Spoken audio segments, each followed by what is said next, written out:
Shalom, shalom, amados irmãos. Quem não quer ouvir a Deus? Como ouvir a Deus? Como Deus se manifesta? Como nós o ouvimos? Nossa, são perguntas fortes, né? Mas eu quero compartilhar com vocês aqui João 6,35. Ele fala, né?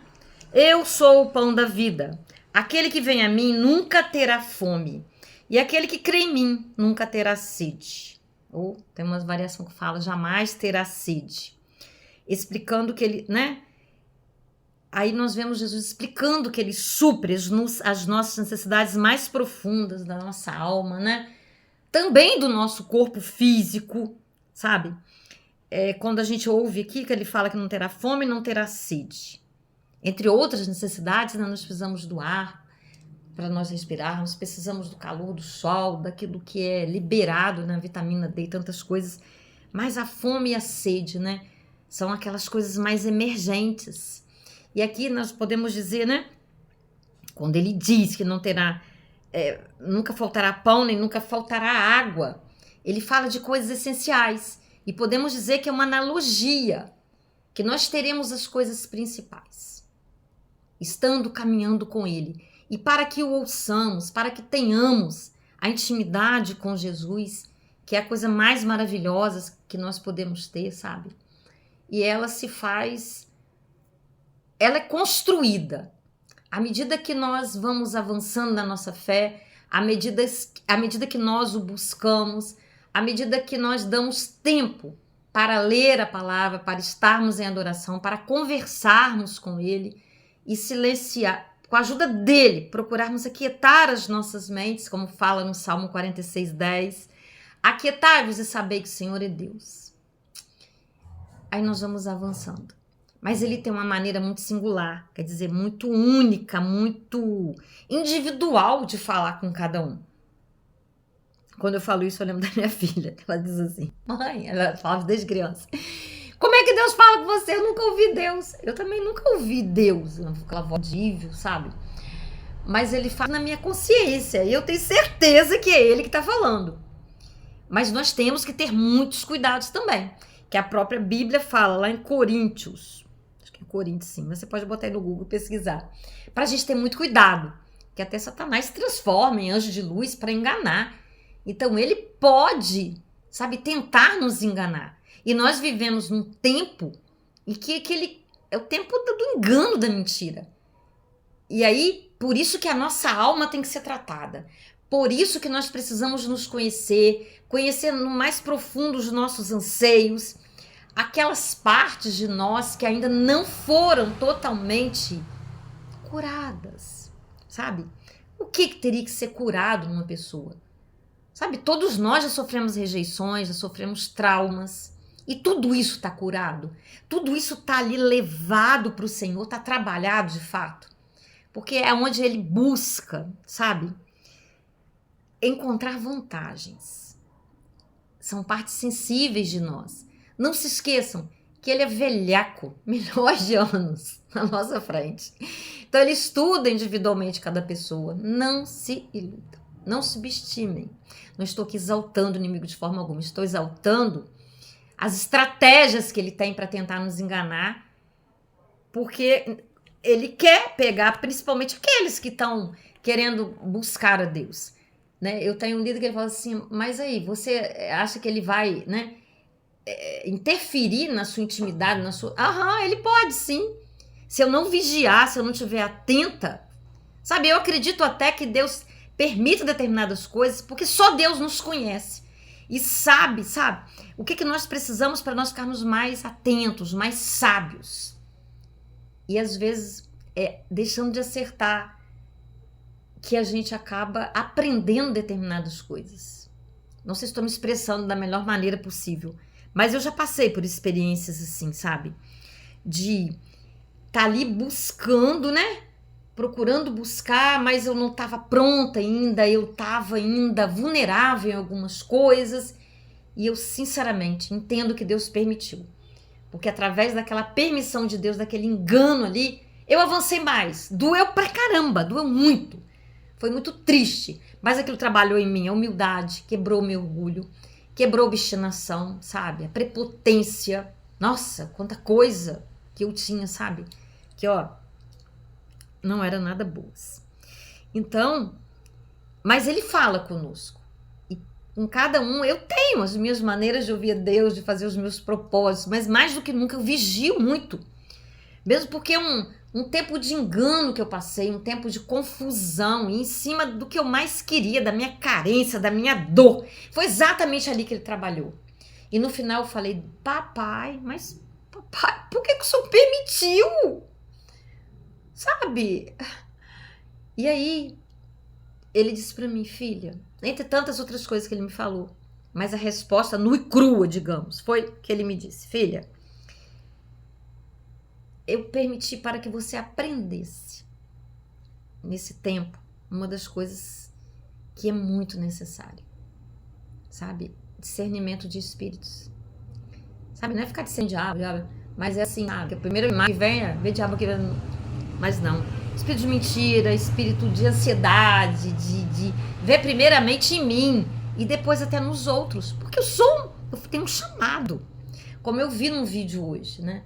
Tem pessoas que são chamadas para serem ovelhas, tem pessoas que são chamadas para ser pastores, e eu tenho esse chamado desde a minha infância, desde o meu nascimento, fui marcada, sabe? Muitas vezes profetas foram usados para falar, e eu nem estava na igreja, eu nem estava andando, estava rodando, sabe? Então eu tenho essa certeza. Então é um preparo que ele me deu. Mas todos nós, sendo ovelhas, sendo pastores, nós queremos ouvir a voz de Deus, sabe? Mesmo porque a Bíblia fala que chegaria um tempo, que ela em Joel também ele fala, que o Espírito de Deus seria derramado. E foi quando Jesus morreu, sabe? E enviou o Espírito Santo, ressuscitou e nos enviou o Espírito Santo. Tá lá em João também. Haveria um tempo que nós não dependeríamos de ninguém ensinar nada a ninguém.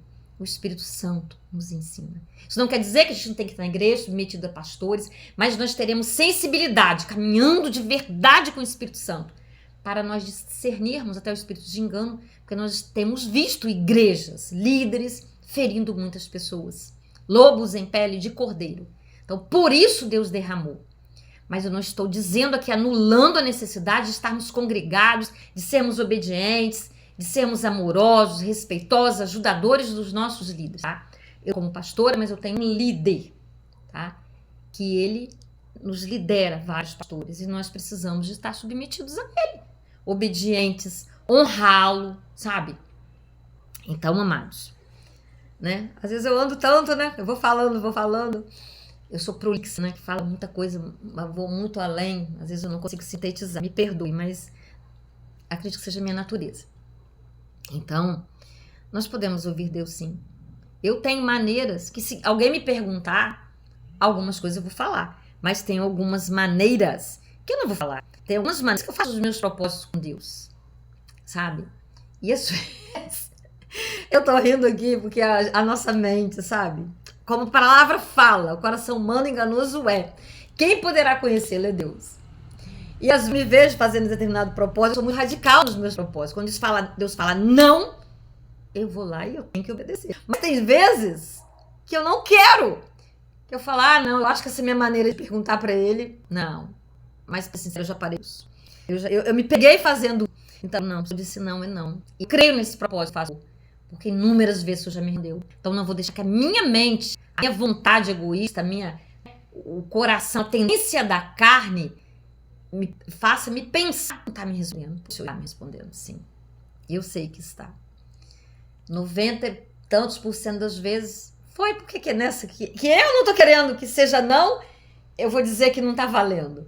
Mas então eu estou dizendo tudo isso para quê? Para dizer que você tem condição, todos nós temos, e Deus nos permite termos a nossa singularidade. Que significa isso? Um jeito nosso de estar com o papai.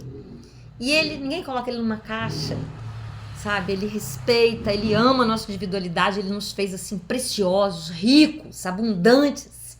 E ele nos recebe assim para dialogar, para estar conosco nessa relação de pai, filho, amigo, companheiro, tudo de melhor que nós podemos ter nesta vida. Nós temos em Jesus. Não nos iludamos e confiemos. Então ele tem muito para nos dizer, muito mesmo. E eu estava falando aqui, né, a respeito desse versículo, né, que é João 6,35, sabe? Eu sou o pão da vida. Pão é aquilo que alimenta, a vida é da vida, na inteireza da vida, nesta dimensão e eternamente. Aquele que vem a mim, aquele que o procura, que o busca, que admite que precisa dele, que quer estar com ele, nunca terá fome. E aquele que crê em mim nunca terá sede. Ó, aquele que tem fome, aquele que vem a ele, busca, não tem fome. E aquele que crê nunca tem sede. Ele sacia.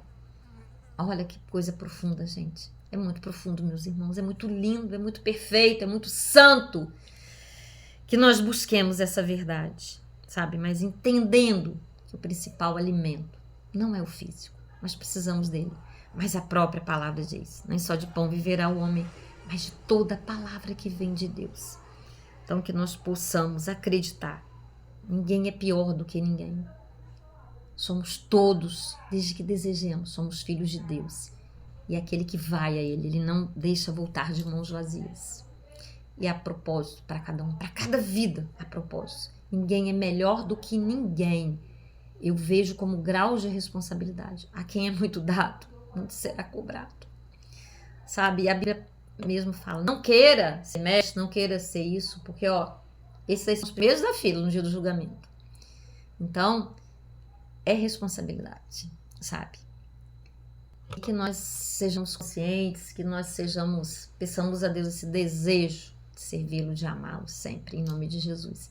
Antes de nós fecharmos aqui, de nós orarmos, eu te peço mais uma vez que você compartilhe, que você possa deixar aí seu amém, um comentáriozinho para alavancar essa palavra, para que essa palavra possa alcançar outras pessoas. Tem muitos pregadores na rede, amém, que maravilha, mas eu tenho certeza que pelo menos se uma pessoa for alcançada por essa palavra, com a sua ajuda, glória a Deus, ela alcançará o seu propósito e ela não voltará vazia.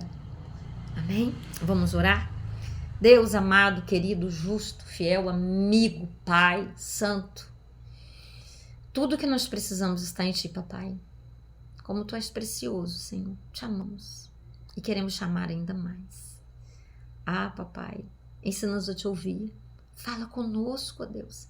Aguça os nossos ouvidos espirituais, os nossos sentidos espirituais, para que possamos Te ouvir e dar-nos o discernimento de não confundir a Tua voz com tantas outras vozes, ó Deus, e com a voz do inimigo, que às vezes, por vezes, tenta, Senhor, nos interpelar, ó Pai, para nos colocar no engano, para conseguir vantagens sobre as nossas vidas e principalmente sobre feridas que ainda possam estar em nós, mas que o Senhor vai curar todas elas, ó Pai. É um processo, mas nos proteja nesse processo, como fiel e santo Tu és, e sempre está ali nos acompanhando, nos cercando com Teu amor, ó Pai.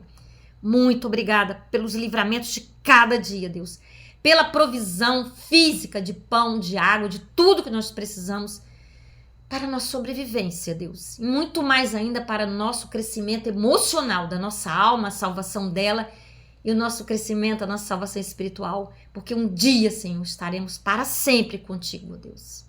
Ah, papai, permaneça e prevaleça conosco, em nome de Jesus. Um beijo no seu coração, até o próximo vídeo. Vê se você ainda está inscrito no canal, se não tiver, vai lá e, por favor, se inscreva. É uma honra tê-lo aqui.